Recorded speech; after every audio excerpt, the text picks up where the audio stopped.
안녕하세요. 나른말씀입니다. 이번 시간에는 단편 현대소설 꽃신 김용희 소설가의 꽃신을 배워보도록 할 건데요. 전체 글 내용을 다 읽진 않을 것이고 여러분들이 미리 이 꽃신이라는 소설을 읽었다는 가정하에 필요한 부분만 중요한 부분만 필기해야 될 부분만 제가 찝어서 설명해 드리도록 하겠습니다. 일단은 그 첫 번째 주부터 한번 볼게요. 나는 노인의 좌판에 놓인 꽃신을 보기 위해 매일같이 시장에 가곤 했다라고 했는데 여기서 나라는 사람이 등장한 걸로 봐서는 일단은 1인칭 시점인데 주인공 시점인 것 같죠, 그죠? 1인칭 시점이라는 건 확실히 알 수가 있겠습니다. 근데 이제 뭐 꽃신을 사러 갔는데 그 노인을 만나게 된 거죠, 그죠? 노인을 보았는데 노인은 채소 장수와 점쟁이 사이에서 자리 잡고 있었고, 근데 부산에 오기 전에 이웃집 울타리 넘어 살고 있던 꽃신장이었어요. 그래서 전쟁을 피해 꽃신을 짊어지고 왔을 그 모습이 눈에 선했고요. 그래서 가슴이 철렁 내려앉아 발을 뗄 수조차 없었다라고 했습니다. 여기서 가슴이 철렁 내려앉은 이유는 아무래도 여러 가지 이유가 있겠죠. 놀랬을 수도 있고 두려울 수도 있고 아니면 반가웠을 수도 있는데 나는 원하에 찬 옛말 되뇌었다라고 얘기했어요. 그러면서 지금 여기 이렇게 나와 있습니다. 초가 삼간 다 태워도 3년 묵은 빈대 죽은 것만 시원하다라고 얘기했는데 이거는 나라는 주인공이 이 노인 꽃신장이 노인을 향해서 하는 말입니다. 그래서 초가삼간을 다 태워도 라는 말은 초가삼간이 초가집 3간 3칸이거든요. 그러니까 3칸짜리 조그만 초가집을 다 태웠을지언정, 그러니까 내가 손해 봤을지언정 나를 괴롭히던 빈대가 있는데 3년 묵은 빈대가 있는데 그거 죽은 게 참 내가 시원하다 그 말입니다. 이 말은 무슨 뜻이냐면 어쨌든 내가 피해를 봤을지언정 나를 괴롭히던 그놈이 이렇게 그 모진꼴을 당하고 있으니 속이 후련하다라는 얘기인데, 내가 피해봤다는 건 뭐냐면 이 주인공 또한 피란민 신세거든요. 전쟁통이기 때문에 나도 피란민 신세이긴 하지만 그래도 그 어렸을 적에 내가 그 꽃신장의 딸한테 구원을 했었을 때 나를 야멸차게 거절했던 그 꽃신장이 당신의 그 초라한 모습 보니까 내가 다 속이 후련하다라고 얘기를 하는 것입니다. 그러면서 얘기하고 있죠. 꽃신장이 원망하는 이유가 나오고 있습니다. 꽃신장이 딸에 대한 구원을 거절하고 가업을 자랑하며, 이 가업을 자랑하며 한번 미쳐볼까요? 가업을 자랑하며. 가업을 자랑한다는 것은 무엇을 얘기하는 거냐면 어, 꽃신장이라는 어떤 자부심이 있다는 것입니다. 여기다 한번 써볼까요? 꽃신장이라는 자부심.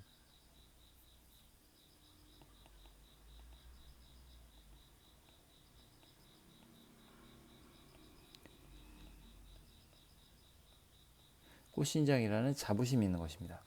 그래서 우리를 백정이라 모욕했던 그 입, 슬픔이 북받쳐 주먹을 불끈 쥐고 쥐었다. 그의 부인에게라면 모를까? 노인에게는 절대 인사를 건넬 수 없다. 지금 이 부분에서만 봐도 그의 부인에게라면 모를까라는 말로 봐서는 그의 부인에게는 큰 원한은 없지만 노인에게는 절대 인사를 건넬 수 없는 태도로 보아서는 노인에 대해 상당히 어떤 원망이 많았던 거죠, 그죠?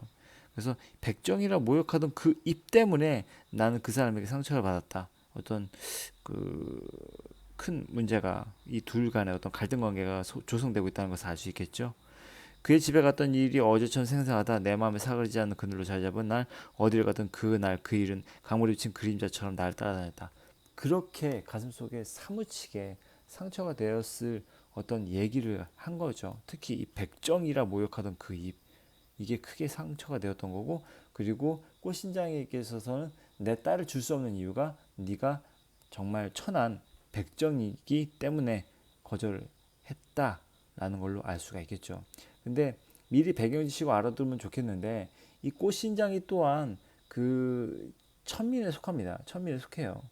그 좌측에 그 20페이지 보면 나오지만 그 조선시대 갑바치, 그러니까 가죽실을 만드는 그 기술자들은 노비, 백정, 광대, 무당 등과 함께 가장 낮은 신분이 천민에 속합니다. 천민. 같은 천민이지만 그 수업 시간에도 선생님이 개인적인 어떤 생각이라고 얘기를 덧붙여서 얘기했지만 좀 어떤 살생, 어떤 짐승을 죽이는 그런 것을 어부라는 사람들은 천민 중에서도 가장 낮은 그런 사람으로 취급해서 지금 이렇게 꽃신장이가 얘기한 건 아닐까. 더군다나 이 작품 속의 내용으로 봐서 그 미뤄 짐작컨대 꽃신장이라는 사람은 자신의 직업에 대한 어마어마한 자부심이 있어요. 예. 엄청난 자부심이 있고 자긍심이 있고 장인정신이 있다라고 자부하는 사람인데, 그런 사람과 그 짐승을 잡아서 이렇게 먹고 사는 그런 백정과 어떻게 같은 위치에 있을 수 있겠는가라는 생각을 가진 걸로 볼 수가 있겠습니다. 자, 그럼 다음 페이지 볼까요? 자, 느닷없이 바람이 몰아친 다음 날이었다. 골짜기마다 맑고 상쾌한 기운이 넘쳐 마을을 둘러싼 산마을 하늘은 꿈꾸듯 파릇파릇했다라고 얘기했는데, 지금 여기부터 갑자기 과거가 시작됩니다. 과거. 여기서부터 쭉 과거가 돼요. 그러니까 정확히는 구혼하던 날을 회상하는 부분입니다.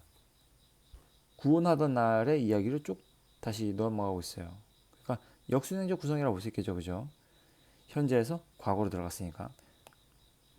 그래서 뭐 파릇파릇했고 황급히 새 집으로 뭐 단장한 초가들은 싱겁고 매끄럽고, 아침상을 물릴 때쯤 혼사에 쓸 갈비와 쇠머리를 구하러 왔고요. 그들은 중매장에 들었을 법한 사돈 집안에 대한 자랑을 유쾌하게 늘어놓고요. 늙은 농부가 말했습니다. 햅쌀도 났겠다. 설렁설렁 시원한 바람도 불었겠다. 잔치 음식이 쉬지 않지. 잔치가 끝나면 온 마을 사람들이 달의 훤한 언덕을 넘어가면서 장구 같은 배를 두드릴 거야. 그들은 해가 산마를 걸릴 때까지 대화를 나누었다. 우리 집을 떠나면서 그들 중 누군가가 옆집 지붕에 누운 커다란 호박을 가리키며 말했다. 잠깐만, 여기서 일단 우리가 짚고 넘어갈 부분을 얘기해 보도록 하겠습니다. 지금 이야기가 전개되는 상황을 보면, 지금 그러니까 주인공 나의 집에 이제 고기를 사러 온 사람들이 이제 뭐 혼사에 대한 이야기를 갖다가 하면서 유쾌한 분위기를 형성하고 있다고 볼 수가 있겠죠. 자, 그럼 다음 페이지 보겠습니다. 호박이 저렇게 크면 지붕이 내려앉지 않으려나? 옆집 지붕은 몇 해째 이형을 갈지 못하고 거무칙칙했고 호박의 무게조차 지탱하기 힘들어 보였다 라고 했는데, 뭐 그러니까 정확히는 22페이지 보면 여기에 그 지붕이 좀 약간 거무칙칙한 집이 있잖아요. 그게 그 꽃신장이네 집이에요. 꽃신장이네 집. 그래서 농부는 말을 이었다. 우리 젊어서는 비단 꽃신 없어인 혼이도 못하는 줄 알았지. 우리보다 자신 놈들이 더 낫다니까. 싹이만한 꽃신보다 고기를 사라고 하더군. 자, 그러니까 이 부분은 이렇게 보면 될 것 같아요. 우리 젊어서는이라고 해서 이걸로 봐서는 몇 해 전에, 그러니까 몇십 년이든 아니면 십수년 전이든 간에, 아니면 몇 년 전이든, 과거에는 꽃신을 혼사의 필수품으로 여겼어요. 과거엔. 그러니까 이런 내용이 나오잖아요.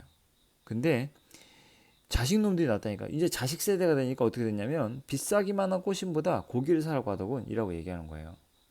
그래서 이걸 이렇게 볼 수가 있어요. 일단 그 전통적인 어떤 그 꽃신이 있고, 그 다음에 여기 고기가 있잖아요. 근데 꽃신은 전통적이고, 얘는 좀 현실적이고, 이런 구조가 형성된다는 거죠. 전통적인 어떤 소재의 그 대표격인 꽃신과 현실적인 어떤 소재의 대표격인 고기. 근데 과거에는 이게 꽃신이 상당히 그 좀 더 큰 영향을 끼쳤지만, 그죠? 이게 과거예요.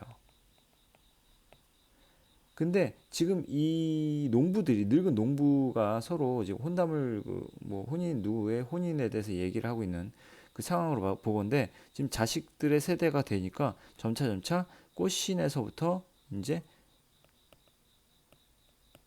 고기 쪽으로 가는 거죠.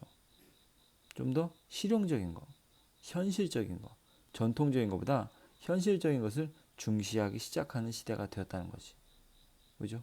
이제 그런 꽃신 좀 없으면 어때? 하면서 이렇게 결혼을 하게 되는 것입니다. 그래서 지금 여기 밑에는 뭐라고 쓰면 되냐면, 여기 좀 밑줄 쳐볼게요.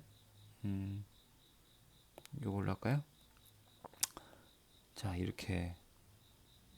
자, 이 부분에다 뭐라고 쓰냐면 이렇게 쓰면 될 것 같아요. 전통적이보다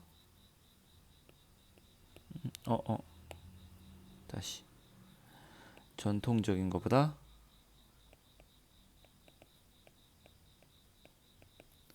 현실적인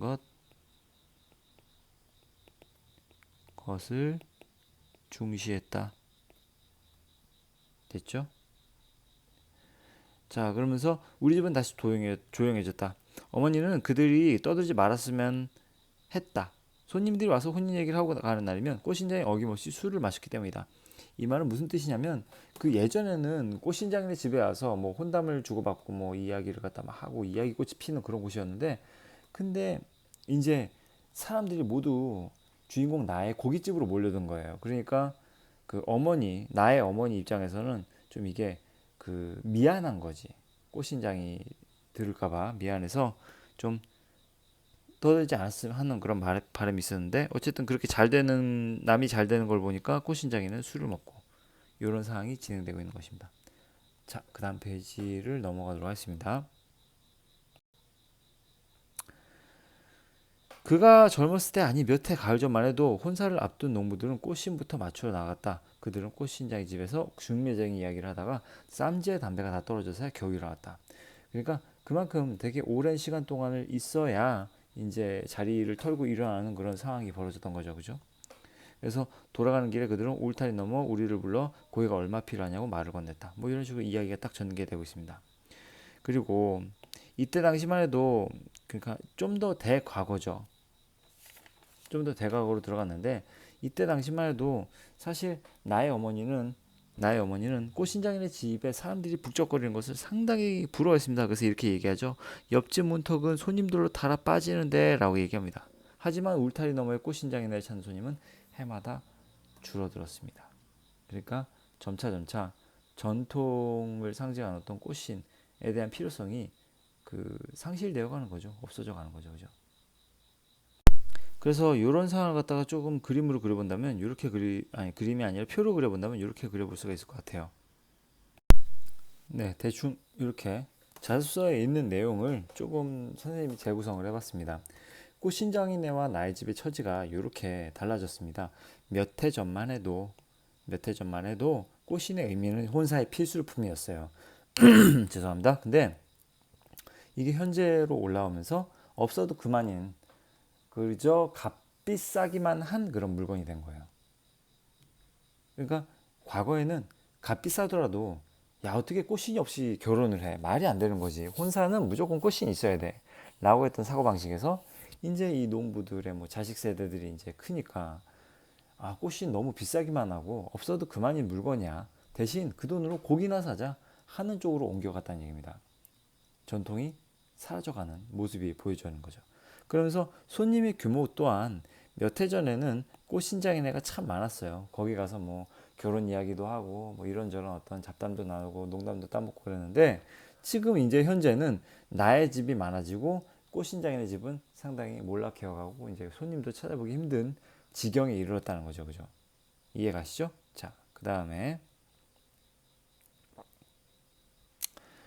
하지만 울타리 너머의 꽃신장이네를 찾는 손님이 해마다 줄었고요. 대신 그들은 우리 집에 와서 고기를 맞추며 혼인 얘기를 했습니다. 그러니까 이쪽으로 옮겨왔다니까. 예, 그죠?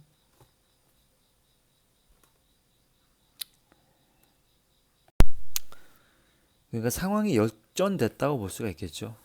그 다음 계속 쭉 읽어볼게요. 화사한 그날을 엮을 오직 오색 무지개에 가락에 오랜 세월 머뭇거렸던 내 발길을 그 집으로 이끌었을 것이다. 엎어지면 코다할 곳이라 해도 될 만큼 우리 집과 꽃신장이 내 집은 가까웠다. 이웃사촌지간이었죠.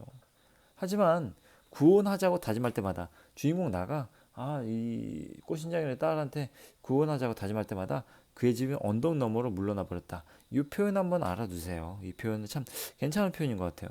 그의 집은 언덕 너머로 물러나 버렸다. 이건 무슨 뜻일까요? 잘 한번 생각해 보세요. 무슨 뜻일까? 좀 생각을 좀 해본다면 이게 실제적인 어떤 거리를 의미하지 않습니다.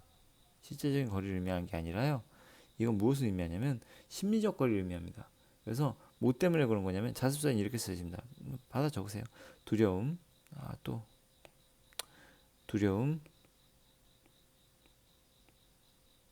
그다음에 긴장감,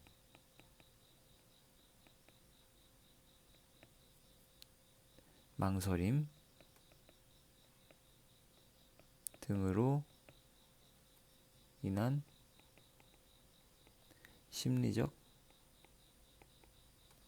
거리를 의미합니다. 실제적인 거리를 얘기하는 건 아닙니다. 그죠? 자, 그다음 그 내 마음은 여러 해 동안 수없이 그 언덕을 넘어다니다 마침내 그날 저녁 목적지에 다다른 것이다. 꽃신장인의 딸은 친척집 부엌대기로 가고 없었다. 친척집 부엌대기로 가고 없었다는 것은 그만큼 형편이 어려워졌다는 것을 의미합니다.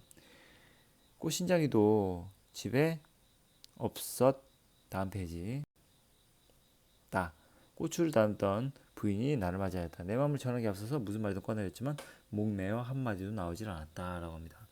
그러다가 결국 따님의 장가를 듣겠소. 난 겸연쩍은 마음에 부인을 똑바로 쳐다보지 못했습니다. 자, 여기서 이 부분은 아무래도 심정이 어떤 심정인지를 한번 겸연쩍은 마음에 부인을 똑바로 쳐다보지 못했대요. 어떤 마음인지를 한번 생각을 해봅시다. 어떤 마음일까요?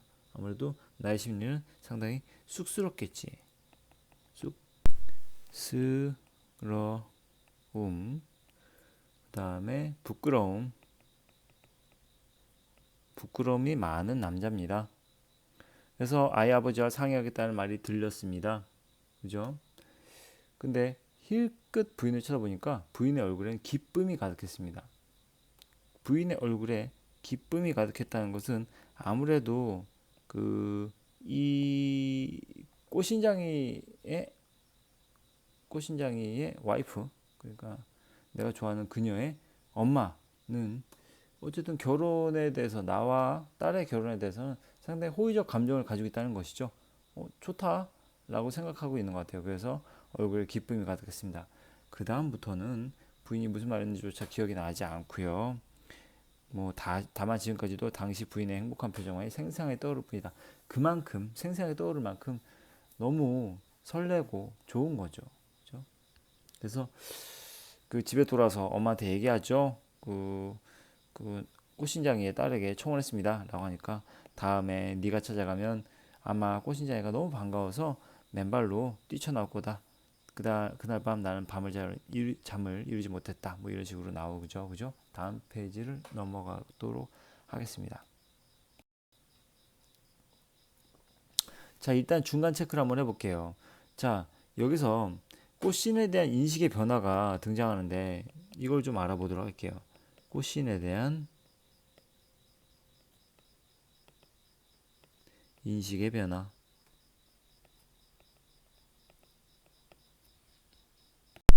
자, 이렇게 표를 만들어 봤습니다. 물론 자습서에 있는 내용을 바탕으로 했는데 과거엔 전통을 고수하는 입장이었습니다. 그래서 사람들은 꽃신을 아주 비싼 값을 치르고 샀죠. 그리고 꽃신장이는 그 꽃신을 만든다는 자부심을 가지고 있었습니다. 그죠? 아주 신성하고 격식 있는 어떤 예절을 갖추고 남자와 여자가 만나는 어떤 그 혼례의 아주 중요한 날에 그 중요한 필수품인 꽃신을 나는 만드는 사람이야 라는 어떤 그 자부심이 있는 거죠. 근데 현재에는 이제 시간이 지나면서 몇 해가 지나면서 고무신이 등장하자 비싼 꽃신을 밀려나기 시작하고 비싼 꽃신보다 차라리 쇠고기를 사자라는 입장으로 사람들이 바뀌게 돼버린 거죠.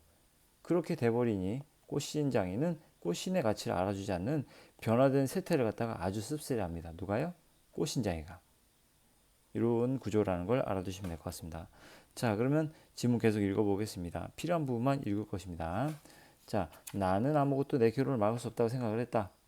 꽃신장이 집과 우리 집이야말로 가장 가까운 이웃사촌 아닌가? 라고 하면서 어떤 확신을 하고 있었어요. 사실 떨렸겠지만 내가 청혼하면 당연히 꽃신장이 아저씨는 나를 받아줄 것이다 라는 어떤 기대를 갖고 있었나 봐요. 그러면서 요즘 들어 콧대 높은 그는 오지 않고 대신 부인이라서 외상으로 새 가죽을 가져갔다. 여기서 콧대 높은 그는이라는 것은 무엇을 말하냐면 아무래도 좀 자존심이, 그죠? 자존심이 강한 꽃신장이를 가리키는 거라 볼 수가 있겠죠. 자, 그 다음에 쇠가죽이 떨어지면 꽃신장이는 술에 취해 한밤중에나 집으로 돌아오며 떠들썩하게 술주정을 했다. 그 다음에 흥겨운 노래 슬픈 가락으로 읊조리며 쓸쓸한 술주정으로 잠든 사람들을 깨워놓았다. 아무래도 계속 집안 형편이 나빠져 가기 때문에 이 사람은 술로 자신을 달래는 부분인 것 같아요. 그래서 꽃신장이 부인은 길에서 우연히 우리 부모님을 만나기라도 하면 벼랑간 동네 뜬 소문을 얘기하다가 도망치듯 가버렸다. 이렇게 이런 꽃신장이 부인이 이런 행동을 보이는 이유는 알 거예요. 지금 아무래도 그 꽃신장이네 집이 우리 집에 돈을 많이 빚을 졌기 때문에 그 빚독촉을 할까봐 지금 이렇게 도망치듯 가버리는 어떤 모습을 보이는 것이죠. 자, 그 다음에 더 과거로 들어갑니다. 여기서 더 과거. 여기다 한번 필기해 둘까요? 여기부터 좀 먼 과거로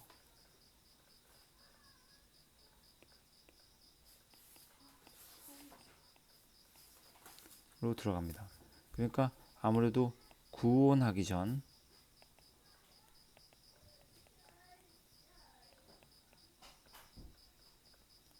구원하기 이전에 과거의 내용이 더 나옵니다. 더 예전의 과거로 얘기하는데 꽃신장이를 나를 좋아했습니다. 라고 하면서 이렇게 쫙 나오잖아요. 그렇죠? 이 부분에서는 딱히 이렇게 뭐 특별히 뭐 필기할 부분이 있는 건 아닙니다.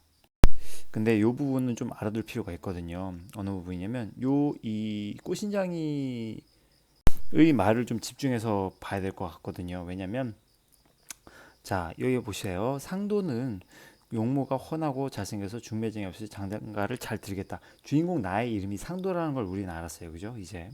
근데 지금 여기서 주 꽃신장이의 생각이 드러나는 대사가 나와요. 신부 부모는 중매쟁이가 들락거리를 바라는 법이야 라고 얘기하고 있는데 여기서 알 수 있는 것은 무엇을 얘기하고 있는 거냐면 아무래도 그 혼사는 중매쟁이를 통해 예의를 차려야 한다고 생각을 하는 것이죠. 이게 무슨 말이냐면요.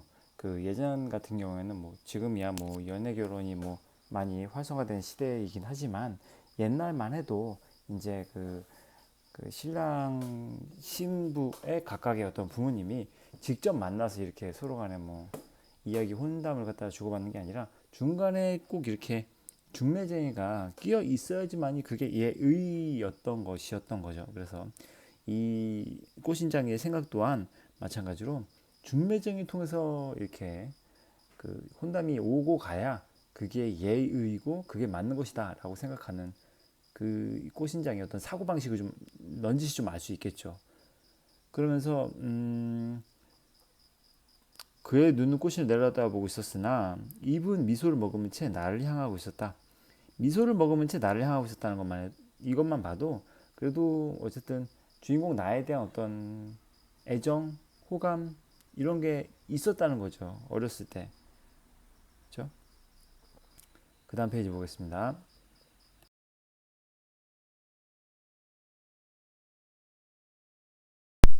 자, 그러면서 이제 그 꽃신장이 딸과 이제 주인공 나가 같이 함께 학교를 다니죠.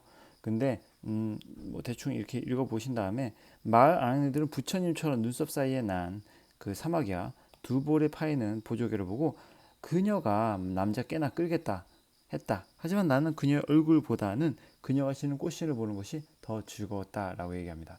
지금 이 부분을 좀 이렇게 집중해서 봐야 될 부분이 있는 게 뭐냐면 그녀의 얼굴보다는 그녀가 신은 꽃신을 보는 것이 즐거웠다. 최초에는 어쨌든 그녀를 좋아했겠죠. 그죠? 그러니까 최초에는 그녀의 그 외모, 어쨌든 성격, 여러 가지 어쨌든 꽃신장의 딸을 갖다 좋아했었지만 이게 꽃신에 대한 애정으로 확대가 됩니다. 이걸 한번 필기해 볼게요.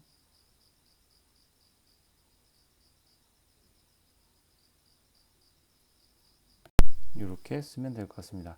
꽃신장의 딸에 대한 애정이 꽃신에 대한 애정으로 확장되었다.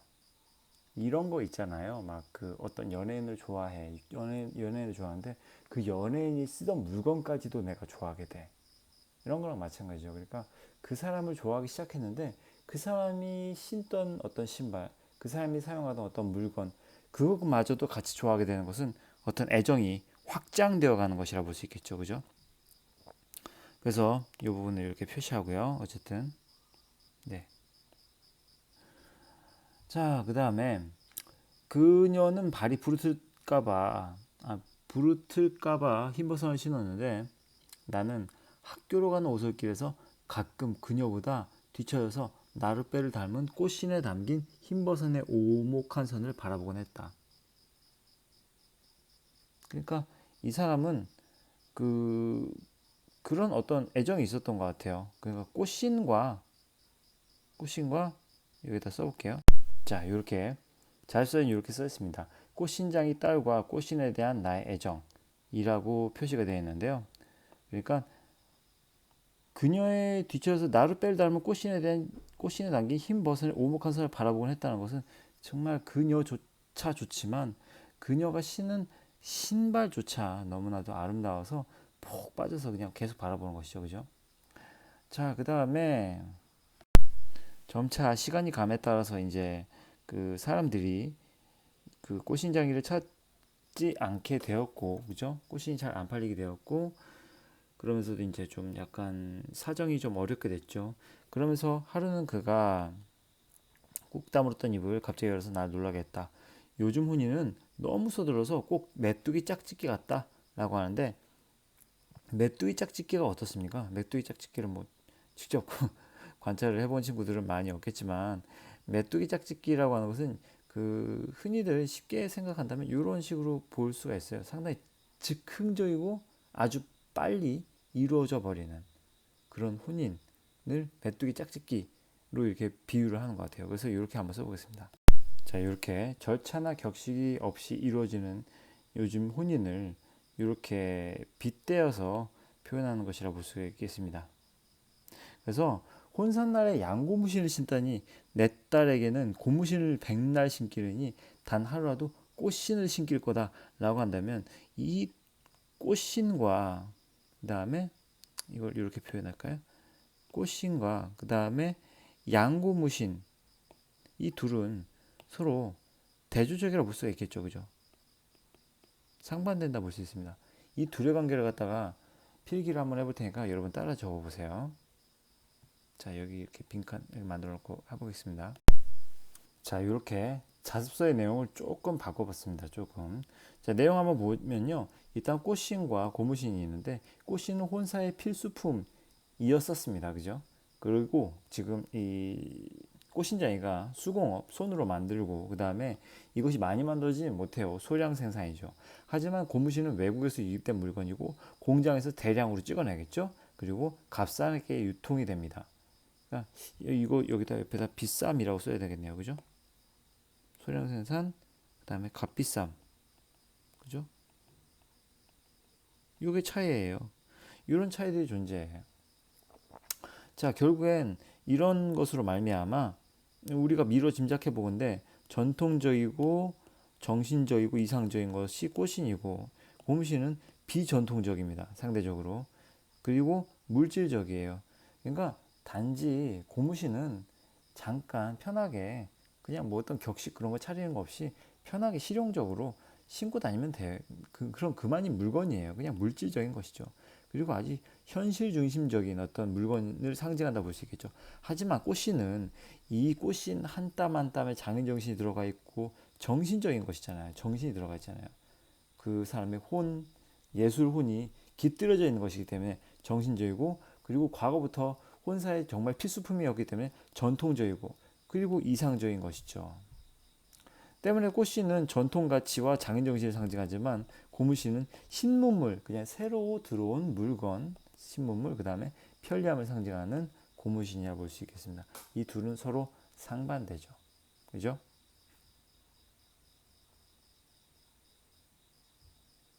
자, 그러면서 지금 이 주인공 나의 어떤 꽃신에 대한 입장이 나와요. 꽃신에 대한 입장이 뭐라고 하냐면 주인공은 나는 왜 농부들이 저렇게 아름다운 꽃신을 원치 않는지 이해할 수 없었다. 이 부분에서는 아무래도 꽃신장이와 나는 같은 생각을 하고 있는 것이죠. 아무래도 왜 꽃신을 왜 이 아름다운 꽃신을 왜 사가지 않지? 라고 생각하는 것은 주인공 나나 꽃신장이나 똑같은 입장일 것입니다. 그죠? 그 다음 페이지. 꽃신장이는 목덜미를 붉히면서 말을 이었습니다. 뭐라고 했냐면 꽃신 한 켤레 값이면 고무신 세 켤레를 살 수 있다고. 나는 고무신 100켤레를 줘도 꽃신 한 켤레와 바꾸지 않는다 라고 얘기했어요. 자, 이 부분은 무엇을 나타낸다고 할 수 있습니까?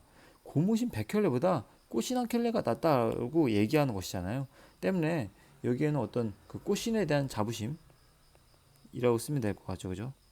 꽃신에 대한 자부심이 대단한 분이에요, 이 사람은요, 그죠? 자부심. 오케이. 어린 내가 보기에도 그는 점점 가난해지고 있었다. 어린 눈에도 이 사람이 가난해지는 게 뻔히 보일 정도면 어마어마하게 빨리 급격하게 빨리 가난해진다는 얘기죠. 그러면서 나의 집에서는 이 꽃신장인의 집이 좀 약간 애석해서 여러 가지 어려운 형편을 막 도와주고 있다는 내용이 쭉 나옵니다. 그리고 뭐 여름 맞바지에 태풍 경보로 어수선했던 날에는 어쨌든 꽃신장의 부인과 딸이 어쨌든 우리 집에 와서 밤을 지새우기도 하고 여러 이물심양면을 많이 도와줬던 거죠, 그죠? 계속 넘어가고요. 그 다음에 결국 어쨌든 그녀는 기와집에서 일을 하게 되었습니다. 돈이 없으니까요. 그래서 하굣길에 기와집 옆을 지나긴 했지만 안에 들어가지 못했습니다. 나는 울타리 틈바구니에서 까치발하고 그녀가 마당에서 나오기만을 기다렸습니다. 비라도 심하게 내린 날에는 겨우 꽃신만 처마 밑으로 볼 수 있었다. 허공에서 사뿐사뿐 춤을 추도 오가는 그 꽃신은 얼마나 아름다웠던가. 나는 그 기와집이 내 꽃신을 빼앗아 갔다고 생각했다. 여기서 꽃신장의 딸을 비유한 것이죠. 이것들이 모두. 자, 표시해 볼까요? 꽃신. 그 다음에 그 꽃신. 그 다음에 내 꽃신. 그 다음에 그 꽃신. 얘네들은 모두 자습서에 써 있죠. 이렇게 꽃신장이 딸을 비유한 표현이라고 볼 수 있습니다. 그냥 꽃신 그 자체를 얘기한 게 아니에요. 주인공 나가 사랑하는 그녀를 비유적으로 표현하는 것이죠. 그렇죠? 자, 그러면서 이렇게 가난한 상황이 됐음에도 불구하고 꽃신장이는 자신의 뜻을 절대 굽히지 않습니다. 이 예술가들의 어떤 고집이란 어마어마한 거죠, 그죠? 보세요. 상도야, 나는 절대로 꽃신값을 내리지 않을 것이다. 나는 내 딸이 부엌대기 일을 한다 해도 꽃신을 신길 것이고 그 아이가 시집갈 때는 꽃신을 다 주워 보낼 것이다. 자, 여기다 이렇게 표기해 봅시다.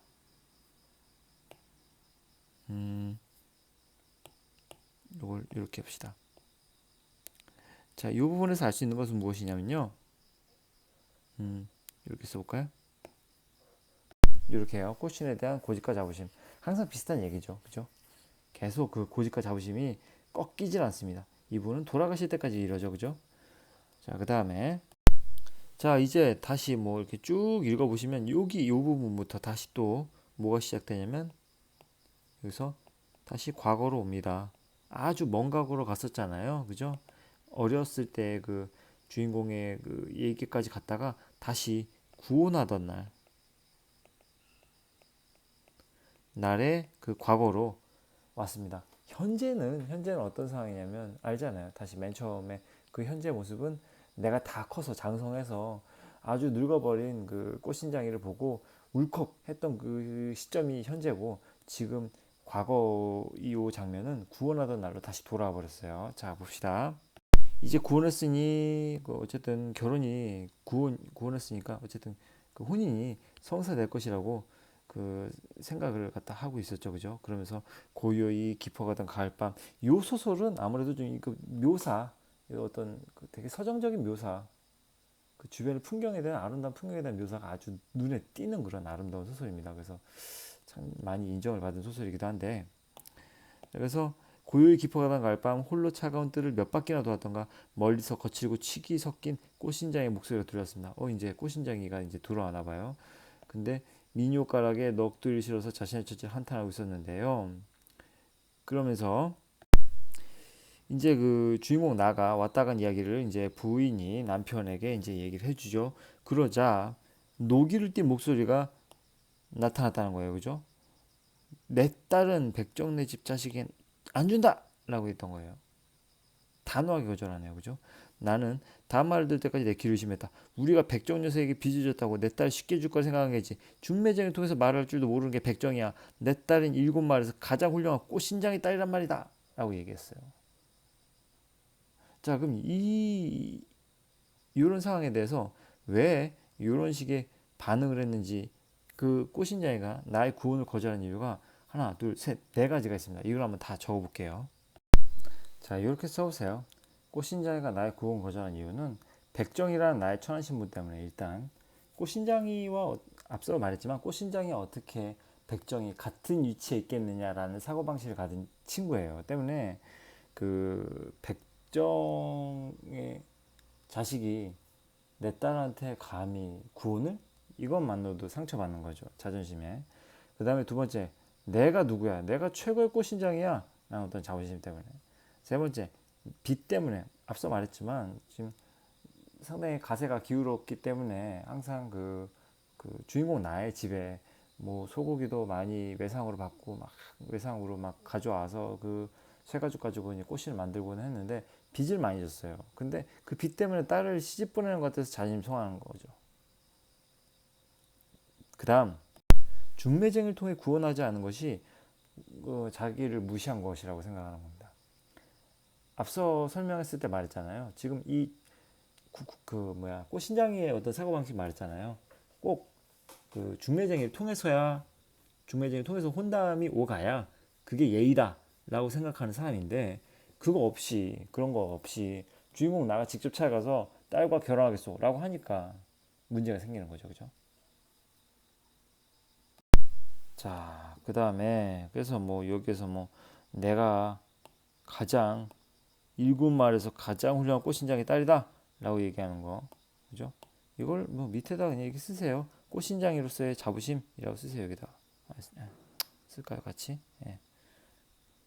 자, 됐죠? 이렇게 필기를 하면 됩니다. 자, 그 다음 페이지.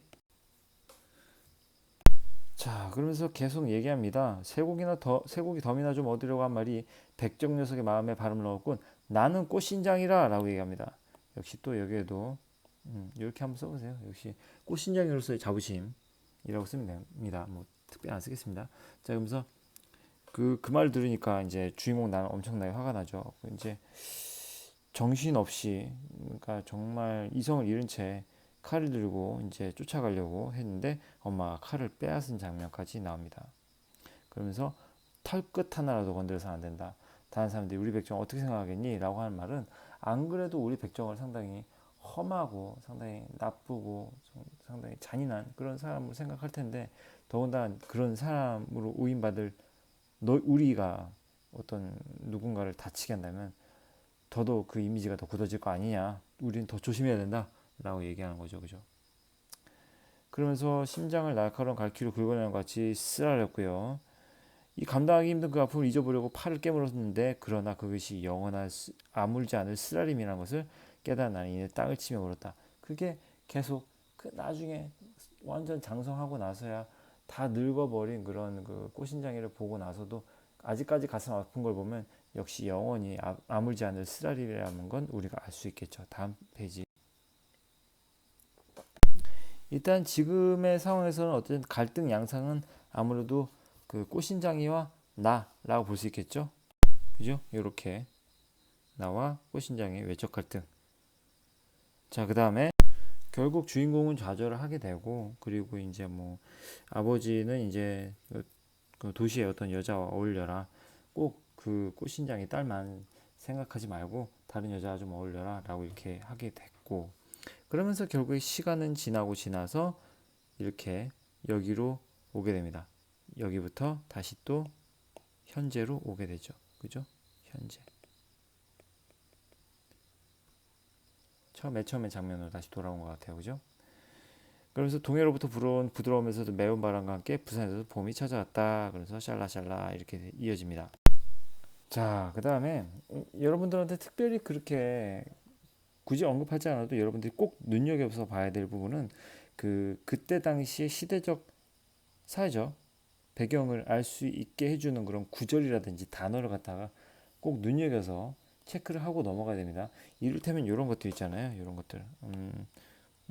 이제 현재로 돌아오면서 이제 그 145태 뭐 이렇게 그 전쟁이 한창 6.25 전쟁이 진행되던 어떤 시점의 이야기를 하고 있기 때문에 이런 내용이 나올 거예요.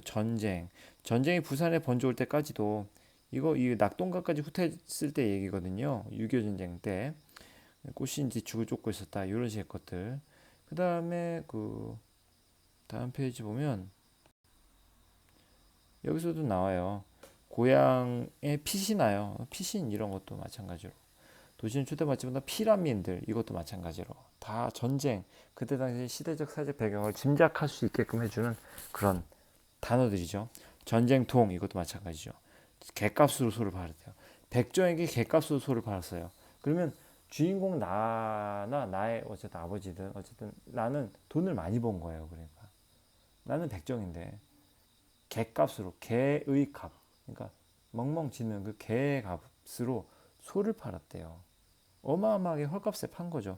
소가 얼마나 귀한데. 근데 전쟁이 전쟁인지라 물건의 값은 물가는 상당히 올라버리고 돈의 가치는 또 떨어져 버리고 그리고 소가 뭐가 필요했겠냐. 정말 실물 여러 가지 우리가 먹고 사는데 필요한 어떤 식량들이 가장 중요한 거지 하면서 소를 갖다가 싸게 팔아버리는 거예요. 그래서 나뭇잎처럼 값어치가 뚝 떨어진 지전으로 호주머니가 가르쳤지만 조금도 기쁘지 않았습니다. 그렇죠? 여전히 꽃신만 생각하고 있었어요. 이 꽃신이라면 그러니까 꽃신 그 자체일 수도 있고 그리고 궁극적으로는 그 꽃신장의 딸을 생각한다고 볼 수 있겠죠. 딸을 잊지 못하고 있는 것입니다. 그 다음에 결국 노인을 갖다가 바라보게 되었고 노인을 바라봤는데 상당히 그 얼굴은 주름이 자글자글했고요. 그죠? 삐뚤어진 입은 말라붙은 촛불 심지어 같았다. 상당히 늙고 초라해졌네요. 그죠? 어쨌든 뭐 전쟁통에 그리고 굶주렸고 상당히 가난하기 때문에 더 힘들어졌겠죠. 그죠? 그런데 누가 꽃신을 사는지 지켜보려고 기다렸는데 근데 장돌뱅이 외에는 누구 하나 꽃신을 눈여겨보지 않았다 라고 얘기하고 있습니다. 누구 하나 꽃신을 눈여겨보지 않은 이유는 뭐겠습니까? 전쟁통에 전쟁 상황에서 아주 화려하고 아름다운 장인정신이 깃드는 그런 꽃신은 필요하지가 않아요. 필요할 이유가 없죠. 그죠? 그냥 그건 거추장스러울 뿐이죠. 편한 도망 다니기 편한 그런 고무신이나 뭐 집신 차라리 그런 게 낫겠죠. 그죠? 그런데 장도배가 이렇게 얘기합니다. 아니 퇴물꽃신을 파는 주제에 터무니없는 값을 부르다니 여보 노인장 당신 자다가 봉창도들이요? 라고 얘기하는 건 꽃신 값을 내리지 않아요. 왜? 왠지 알죠? 이쯤 되면 이제 알겠죠? 그 자부심 때문에. 나는 최고의 꽃신장이야.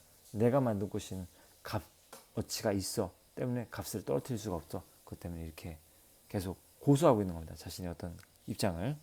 자, 다음 페이지 보겠습니다. 자, 나는 시끄러운 장터 소리에 정신 차리고 사람들 헤치고 걸어 나왔는데 사람들이 신고 있는 갖가지 신발, 집신, 구두, 고무신, 징박힌 군화 이 모두 무거워 보였다. 라고 얘기하고 있습니다. 자, 이것에서 이 주인공 나의 어떤 그 신발에 대한 어떤 그 사고방식, 관념이 보이는데 이걸 정리해보자면 이렇게 볼 수가 있어요. 자, 이렇게 볼 수 있겠습니다. 꽃신은 가볍고 전통적이고 정신적인 것이죠. 아까 다 앞서 얘기한 겁니다. 하지만 집신과 구두와 고무신과 징박힌 군화는 모두 무거운 것이죠. 무거운 것이고 물질적인 것이고 실용적인 것이죠. 실용적인 게 무슨 말인지 알죠? 실생활에서 유용하고 쓸모가 있는 것을 실용적인 것이라고 얘기합니다. 근데 그 주인공 나는 그 꽃신에 대한 애착이 강해 가벼운 것이고 전통적이고 정신적인 것으로 더욱더 긍정적인 쪽으로 많이 생각을 하고 있죠. 그죠?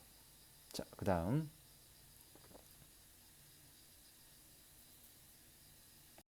신는 사람의 기분에 따라 신발의 무게도 달라지겠지. 그러나 이 땅에는 꽃신을 채운 기쁨을 가진 날도 남아있지 않았다. 상실감과 이렇게 쓰세요. 이루지 못한 사랑으로 인한 나의 상실감과 공허함을 나타냄이라고 쓰세요. 자습서에 이렇게 나와 있습니다. 이루지 못한 사랑으로 인한 상실감, 공허함. 아무래도 그 내가 사랑했던 대상인 꽃신장의 딸 그리고 꽃신장의 딸이 신고 있던 그 꽃신 둘 다 모두 사라져 버렸기 때문에 내 마음속 내 가슴 속에 있는 무언가를 채워줄 수 있는 게 아무것도 없는 거예요. 그죠? 그 다음 그리고 꽃신장이가 알아봐 주길 바랬지만은 초점 없는 그의 눈에는 나를 알아볼 기미가 전혀 없습니다. 너무나도 쇠약해졌고 그죠?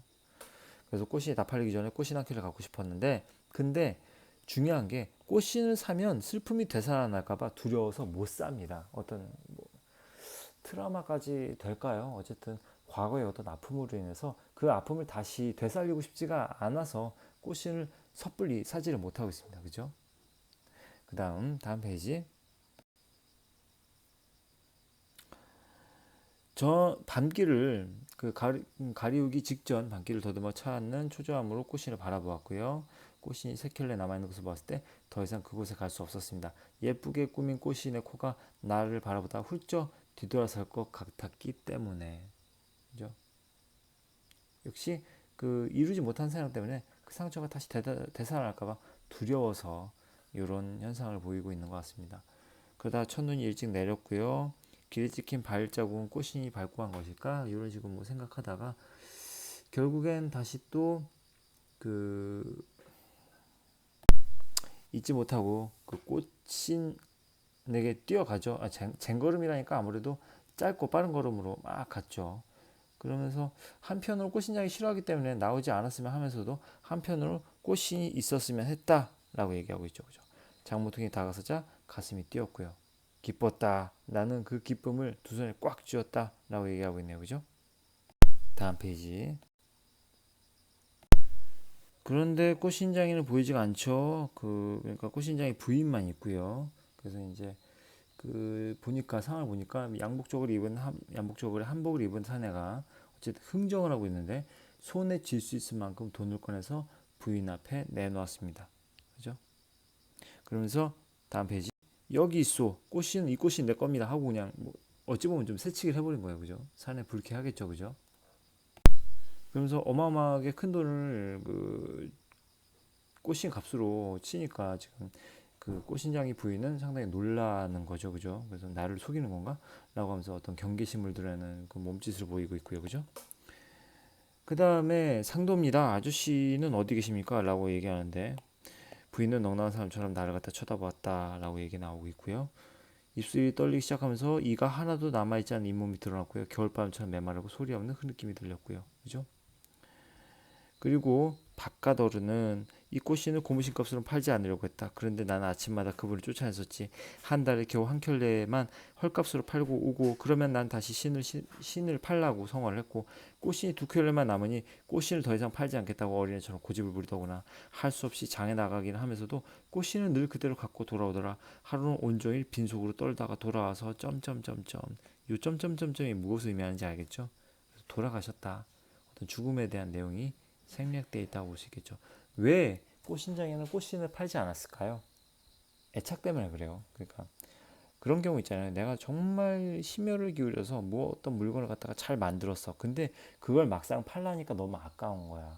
지금 남아있는 그 꽃신이 두 켤레밖에 없는데 그것마저도 팔기는 좀 싫었던 거죠. 그래서 그렇게 어린애처럼 팔기 싫어했는데 억지로 어쨌든 먹고 살아야 되지 않겠느냐 하면서 꽃신장의 부인은 팔라고 빨리 이렇게 등을 떠밀었던 거죠. 그러다가 이제 돌아가셨다 말입니다. 그러면서 꽃신장의 부인은 이렇게 얘기합니다. 그분은 꽃신 곁에서 돌아가셨다. 나도 안다.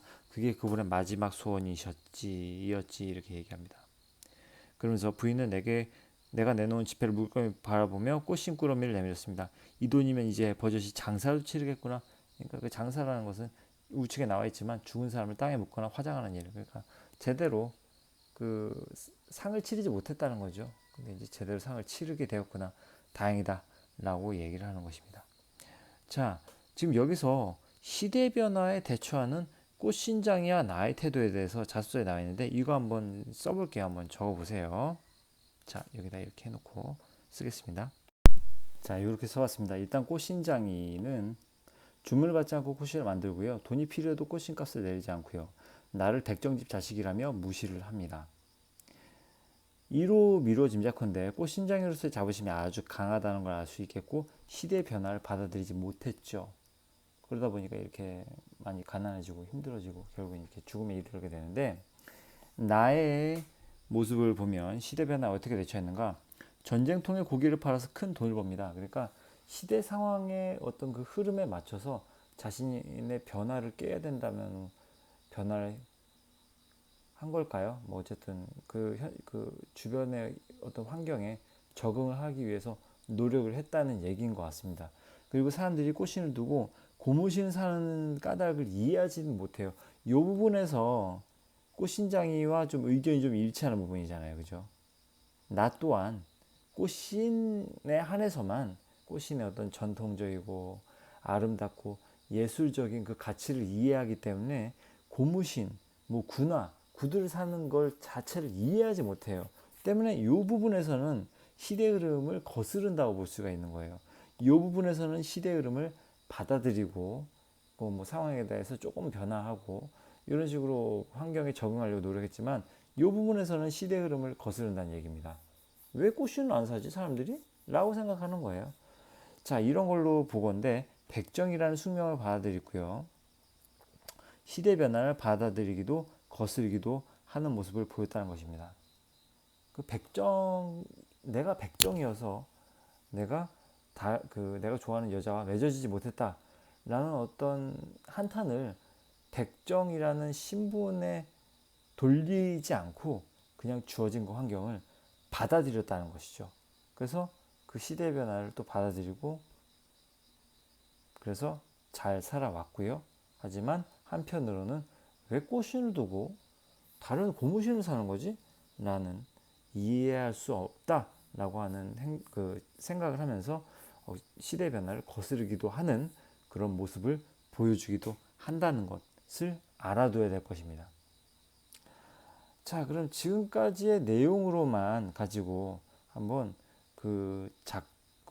표현론적 관점, 그 다음에 절대론적 관점, 반영론적 관점, 효용론적 관점에서 이 해석을 해본다면 이런 식으로 해석이 나올 수가 있어요. 한번 봅시다. 여기 한번 써볼게요. 확대해서. 자, 이런 식으로 감상을 할 수 있어요. 분석을 할 수 있어요. 자, 절대론적, 표현론적, 반영론적, 효용론적 관점에 대해서는 이전 강의에서 설명했기 때문에 더 자세한 설명을 생략을 하고요. 일단은 작품 그 자체에만 집중해서 봤을 때 이런 식으로 분석이 가능하다는 거죠. 어디까지나 예일 뿐 이것만이 정답은 아닙니다. 그죠?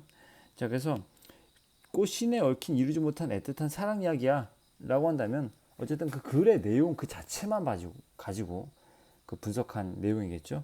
그 다음에 표현론적 관점으로 보건데, 그러니까 표현론적 관점이라는 것은 작가를 중심으로 보는 것이잖아요. 작가가 누구냐? 작가가 김용익이라는 사람인데, 이 사람이 28살 때 미국으로 건너가서 영어로 소설을 쓰면서 작품을 활동을 했다고 합니다. 그래서 이런 그 생활의 어떤 그 역사를 봤을 때 이민 생활을 경험한 작가가 고국에 대한 그리움을 담아낸 작품이 아닐까라고 해석할 수 있다는 거예요. 그 다음에 반영론적 관점에서 본다면은 작품이 만들어졌을 당시든 아니면 작품 속에서의 어떤 세계든 현실이든 간에 그 세태의 변화 속에서, 세태라는 게 뭐냐면 그 세상의 어떤 모습, 현실의 모습, 여러 가지 양상들, 그 유행, 분위기들, 그 변화 속에서 전통이 무너져가는 모습을 잘 드러낸 작품이야 라고 볼 수가 있겠습니다. 당시의 시대적, 사회적 상황을 고려하는 것이죠. 알죠? 반영론적 관점이라는 것은 작품이란 당대의 시대적, 사회적 상황의 반영이다 라는 거죠. 그 다음에 효용론적 관점은 이건 정말 무수히 많은 방향으로 그 감상이 가능한 관점인 거죠. 그러니까 이것은 어디까지나 독자가 받은 영향을 중심으로 감상하는 관점이기 때문에 신분차별 사전 모습이 미전의 상황이 비극적이야 라고 할 수도 있을 것이고요. 그 다음에 그 꽃신장의 딸에 대한 그 일편단심의 사랑이 정말로 가슴 아팠다. 뭐 일편단심의 사랑이 정말 가슴 아프다는 것을 깨달았어. 이런 식으로 반응이 나올 수도 있어요. 이것 또한 효용론적 관점에서 독자가 받은 영향을 중심으로 해석할 수 있는 관점이라고 볼 수 있겠죠. 자, 그 다음. 자, 이제 그 꽃신의 상징적인 의미만 언급해주고 그 다음에 핵심 정리하면 다 끝날 것 같아요. 자, 마지막 페이지. 자, 꽃신의 상징적 의미 여기 적어주겠습니다. 자, 이렇게 주체가 누구이냐에 따라서 달라요. 일단 나에게 있어서 꽃신의 의미는 꽃신장의 딸을 의미하고요. 그 다음에 꽃신장의 딸에 대한 사랑과 미련을 의미합니다. 꽃신장이에게 있어서 그 꽃신은 무엇을 의미하냐? 삶 자체죠. 자부심입니다. 그리고 지키고 싶은 전통적인 가치라고 볼 수가 있겠습니다. 자, 그 다음에 그래서 따님의 꽃신을 전해주십시오라고 했더니 어쨌든 그 애는 죽었어. 신한절은 폭격에 죽었단다. 이렇게 하면서 끝내고 있죠. 그죠? 더 가슴 아팠던 건 마지막 문장이었어요. 마지막 문장이 뭐라고 해요? 이제 부인이 이제 그 자리를 뜨니까 이야 잘생겼다. 판자도 두고 간다. 시장을 벗어나자 거센 바람에 눈보라가 날렸다. 이 두 문장이 참 가슴 아파요. 그러니까 아주 궁핍한 피란 생활을 보여주는 문장 요 대사 한마디거든요. 그리고 거센 바람에 눈보라가 날려 상당히 춥죠. 되게 쓸쓸하죠. 서글픈 분위기를 조성하고 있다라고 자습서에 써 있습니다. 자, 그러면 강의는 이 정도로 마치고 핵심 정리만 적고 그 다음에 마치도록 하겠습니다. 핵심 정리 적어주시면 되겠습니다. 강의 들어주셔서 감사합니다. 자, 강의 마치려고 했는데 이 부분은 꼭 강조해주고 싶었어요. 그래서 이것만 얘기하고 설명하고 끝낼게요. 주제가 이렇게 두 가지가 있어요. 꽃신에 얽힌 이루지 못한 애틋한 사랑이라는 것과 변화하는 세태 속에서 전통을 지키는 꽃신장의 비극적인 삶. 이 두 가지의 주제가 있는데 옆에 이렇게 썼잖아요. 주인공 나의 관점과 꽃신장이의 관점이라고 써 있는데 이게 누구의 시점에서 보느냐에 따라서 달라져요. 주제가. 무슨 말인지 알겠죠? 작품 해석의 다양성에 대해서 얘기하고 있는 거예요.